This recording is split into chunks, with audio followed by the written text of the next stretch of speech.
లో గ్రామ పంచాయతీలకు నయా పైసా కూడా విడుదల చేయలేదు. ఆ రోజు కేసీఆర్ గారు ప్రభుత్వం ఉన్నప్పుడు పల్లె ప్రగతి కింద టంచన్ల ఎట్లయితే ఉద్యోగస్తులకు జీతాలు పడ్డాయో ప్రతి పల్లెకు కూడా జనాభా ప్రాతిపదికన నిధులు ఇచ్చాం, పట్టణాలకు నిధులు ఇచ్చాం. ప్రతి నెల పల్లె ప్రగతి పట్టణ ప్రగతి కింద గ్రామ పంచాయతీలకు మున్సిపాలిటీకు బీఆర్ఎస్ ప్రభుత్వం నిధులు ఇచ్చేది. కానీ కాంగ్రెస్ ప్రభుత్వం వచ్చిన తర్వాత 7 నెలల్లో పల్లెలకు కానీ పట్టణాలకు కానీ ₹1 కూడా విడుదల చేయనటువంటి పరిస్థితి ఏర్పడ్డది.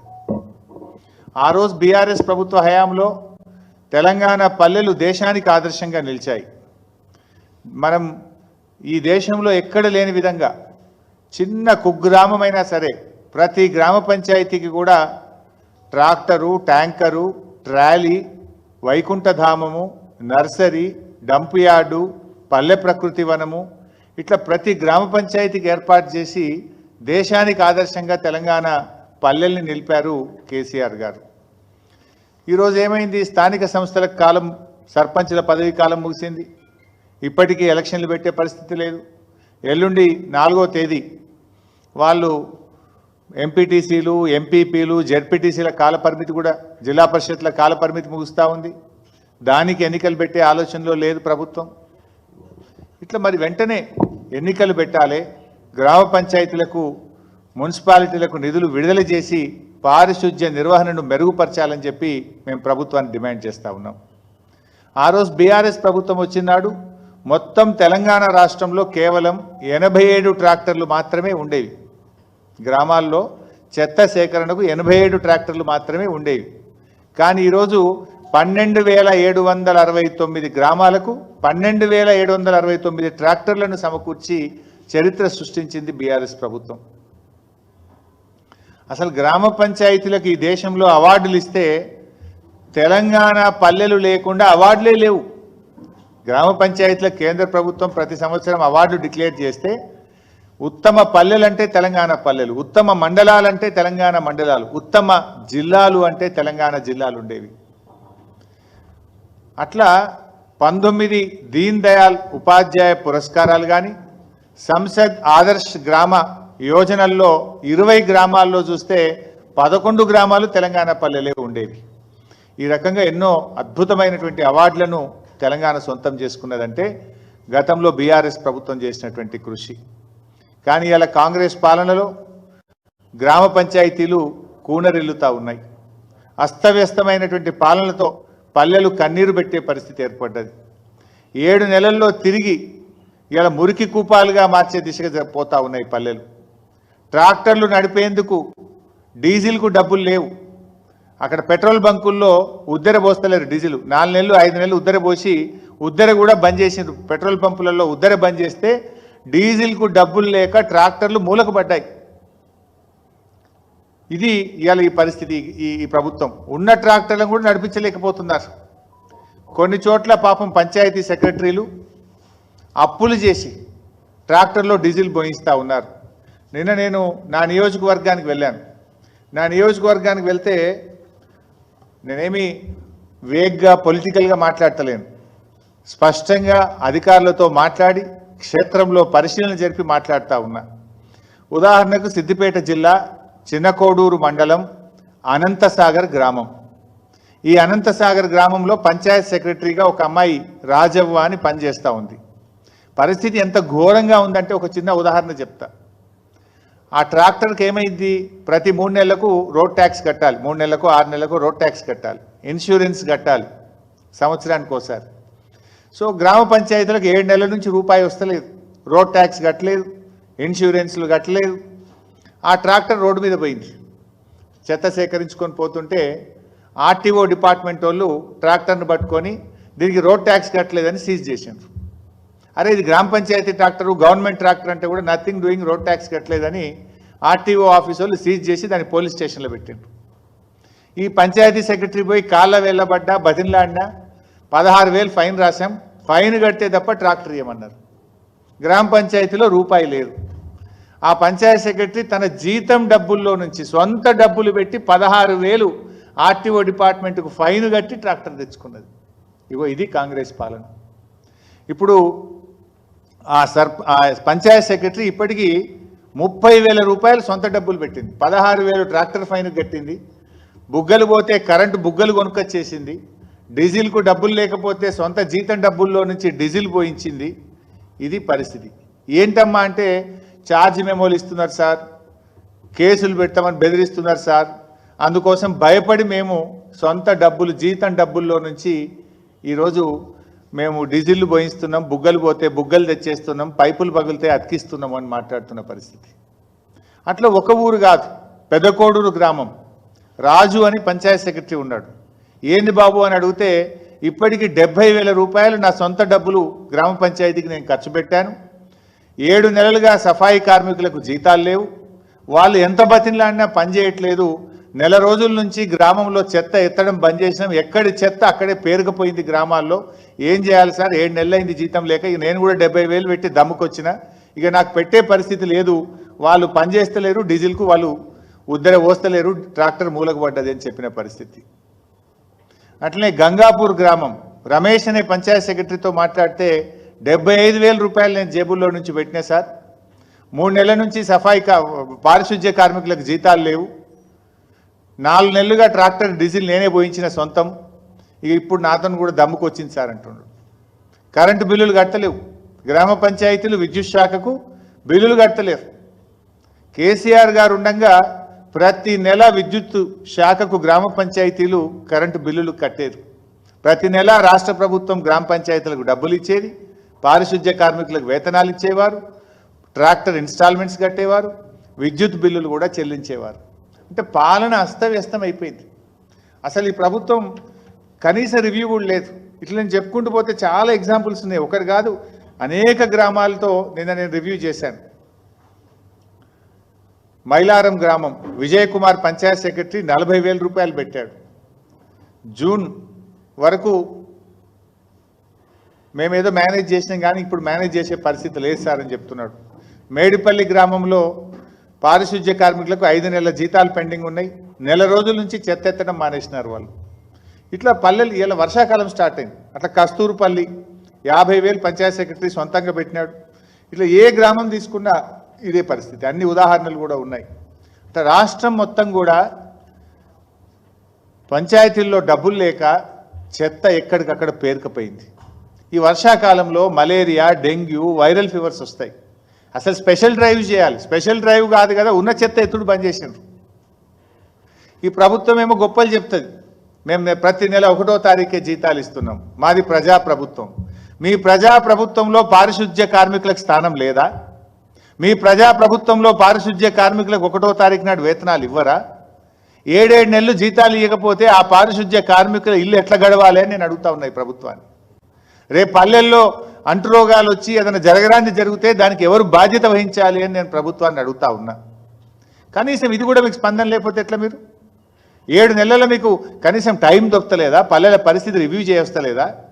అధికారులు ఉన్నారు కదా, మరి గతంలో వర్షాకాలం ముందు స్పెషల్ డ్రైవ్ అయింది, ఇప్పుడు ఎందుకు చేస్తలేరు? పల్లెలు ఎట్లా నడవాలనుకుంటున్నారు మీరు? చివరికి సర్పంచులు పోయి గవర్నర్కు మొరబెట్టుకునే పరిస్థితి తెచ్చినారు. మేము పనిచేసి రూపాయి బిల్లులు రావట్లేదు, మాకు 7 నెలలు అయిపోయింది, అప్పుల పాలైనమని రాష్ట్ర గవర్నర్ గారి దగ్గరికి సర్పంచులు వెళ్ళి మొరబెట్టుకొని కళ్ళ నీళ్లు పెట్టుకునే పరిస్థితి తెచ్చారు మీరు. ఎటు పోయింది ప్రభుత్వం? ఎందుకు పని చేయలేకపోతున్నారు మీరు?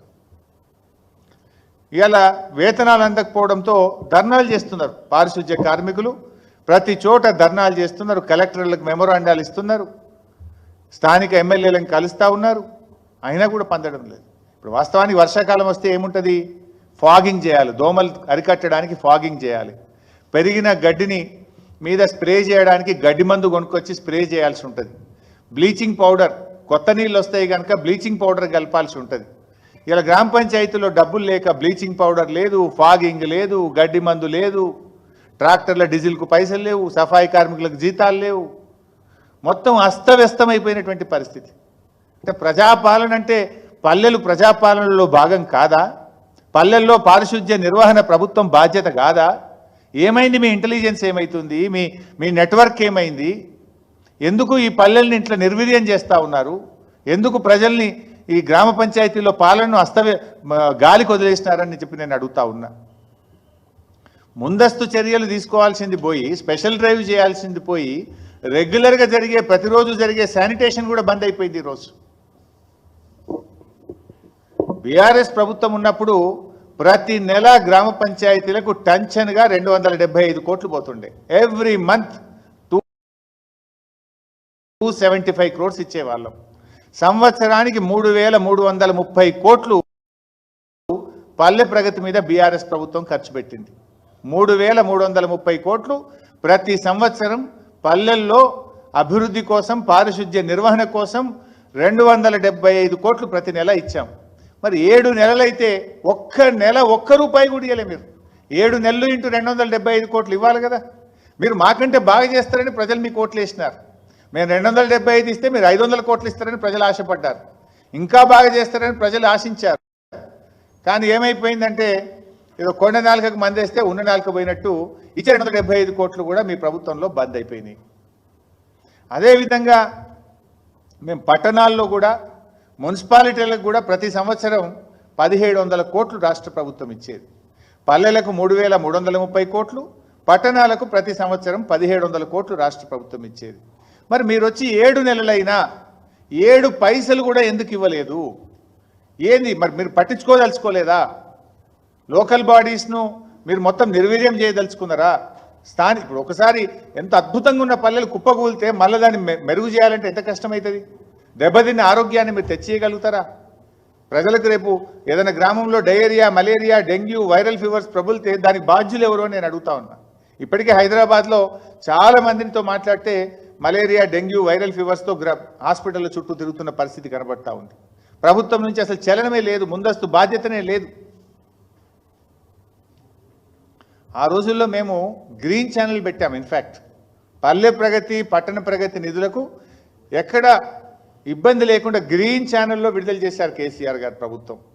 దాదాపు పల్లె ప్రగతి, పట్టణ ప్రగతి కింద గత 5 సంవత్సరాల్లో 20,000 కోట్ల రూపాయలు బీఆర్ఎస్ ప్రభుత్వం ఖర్చు పెట్టింది. మీరు 20 పైసలు కూడా పెట్టలే. 7 నెలలు అయిపోతే 20 పైసలు పెట్టలే మీరు. ఇగో ఇది బీఆర్ఎస్ ప్రభుత్వానికి, కాంగ్రెస్ ప్రభుత్వానికి ఉన్న తేడా. మీరు ఎటుపోతుంది అసలు? పాలన ఏమైంది? పాలన గాలికి వదిలేసిందా? 7 నెలలు అయితే 7 రూపాయలు కూడా ఇయ్యరా? గత ప్రభుత్వం 20,000 కోట్లు ఖర్చు పెట్టింది. ఈ రకంగా ఈరోజు నడుపుతా ఉంది. పరిస్థితి ఏంటంటే నిన్న పాపం వాళ్ళు రిటైర్ అవుతున్నారు. ఎంపీటీసీలు, జెడ్పీటీసీలు రిటైర్ అయితే ఏదో శాలువా కప్తామని పోతున్నారు. రిటైర్మెంట్లో కొంచెం వాళ్ళు గౌరవించుకుందామని వెళ్ళాం. వాళ్ళు కూడా దరఖాస్తు ఇచ్చారు. అన్న 7 నెలలు అయింది మాకు జీతం రాక. ఎంపీటీసీలకు, జెడ్పీటీసీలకు 7 నెలలు అయింది జీతం రాక. ఈ గవర్నమెంట్ మమ్మల్ని పట్టించుకుంటలేదన్న జర నిద్రలేపుండ్రి, జర అడుగుండ్రి అని చెప్పి రిటైర్మెంట్ శాలువా కప్పుతుంటే దరఖాస్తు ఇచ్చారు.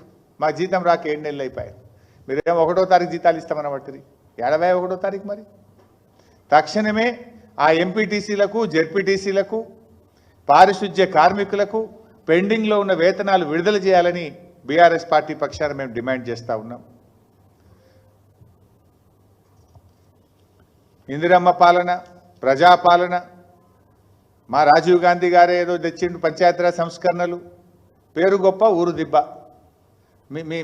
మీ పాలన ఎట్లుందంటే పంచాయతీలను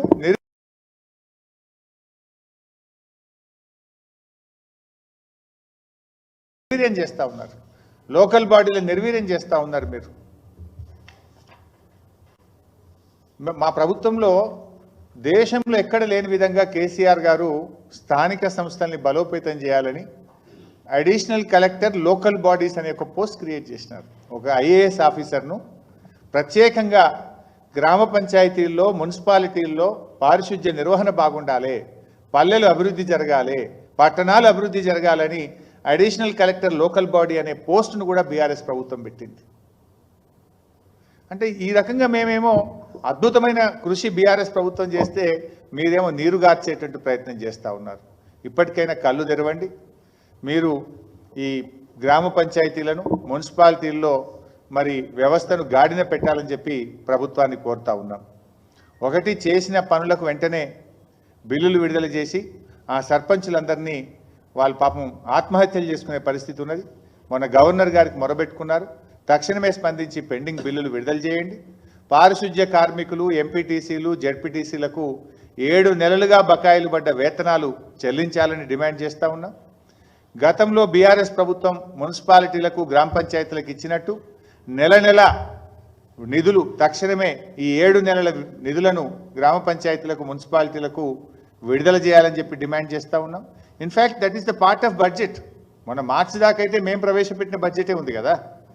మీరు జనవరి, ఫిబ్రవరి, మార్చి అయితే ఆ 275 కోట్ల చొప్పున గ్రామ పంచాయతీలకు ఇవ్వాల్సి ఉండే కదా. ఎందుకు పల్లెల మీద కక్ష కట్టినారు? బడ్జెట్లో ఉన్న నిధులు కూడా ఎందుకు ఇవ్వడం లేదు అని చెప్పి నేను అడుగుతా ఉన్నా. ఈ వర్షాకాలం ఉంది కనుక సీజనల్ వ్యాధులు ప్రబుల్తాయి. తక్షణమే మీరు చర్య తీసుకొని ఒక స్పెషల్ డ్రైవ్, గతంలో ఎట్లయితే వర్షాకాలం ముందు పల్లెలలో పట్టణాల్లో మేము స్పెషల్ డ్రైవ్ చేసి మరి పారిశుధ్య వ్యవస్థను మేము మెరుగుపరిచే ప్రయత్నం చేసినామో ఆ స్పెషల్ డ్రైవ్ కూడా తక్షణమే చేపట్టండి. ఆడేం బ్లీచింగ్ పౌడర్ లేదు, ఫాగింగ్కు కావాల్సిన మందులు లేవు, చాలా ఇబ్బందిమైనటువంటి పరిస్థితి ఉన్నది. ప్రభుత్వం ఒక రివ్యూ చేసి తక్షణమే దీని మీద తగిన చర్యలు తీసుకోవాలని చెప్పి మేము కోరుతా ఉన్నాం. ఎందుకంటే ఇవాళ మీరు అటు సంక్షేమాన్ని కూడా వదిలిపెట్టినారు, నిరుద్యోగులను రోడ్డు మీద పడ్డారు, నిరుద్యోగులు నిలువున ముంచేసింది మీరు, సంక్షేమానికేమో సమాధి కట్టేసింది మీరు. దయచేయాల్సినటువంటి ప్రభుత్వం ఏమైనా మాట్లాడితే దబాయించే ప్రయత్నం చేస్తూ ఉంది. రాష్ట్రంలో ఆంక్షలు తప్ప పింఛన్లు లేవు. ఇలా పరిస్థితి ఏంటంటే బైసాబ్, ఇలా 1వ తారీఖు జీతం ఇస్తామని గొప్పలు చెప్తారు కదా. మీరు ఏ ఊరు కొన్నా ఒక అవ్వని అడుగుండ్రి, ఒక తాతని అడుగుండ్రి. 2 నెలల పెన్షన్ బాకీ పడ్డది గవర్నమెంట్. మే నెల పెన్షన్ రాలే, జూన్ నెల పెన్షన్ రాలే. అవ్వా తాతలకు 2 నెలల పెన్షన్ బకాయి పడ్డారు. పక్కనేమో చంద్రబాబు నాయుడు గారు 4,000 పెన్షన్ ఇచ్చిండు, పాత బకాయిలు కలిపి 7,000 పెన్షన్ 1వ తారీఖు అందించిండు. ఆయనేమో 1వ తారీఖు 7,000 ఇస్తే నువ్వు 4,000 చేస్తా అంటివి, 4,000 చేయకపోతివి, ఇచ్చే 2,000 2 నెలల నుంచి ఎగబెడితివి. ఎన్నడిస్తావు? అవ్వాతాతలకు బకాయి పడ్డ 2 నెలల ఆసరా పెన్షన్ను వెంటనే విడుదల చేయాలని చెప్పి ఈ ప్రభుత్వాన్ని డిమాండ్ చేస్తూ ఉన్నా.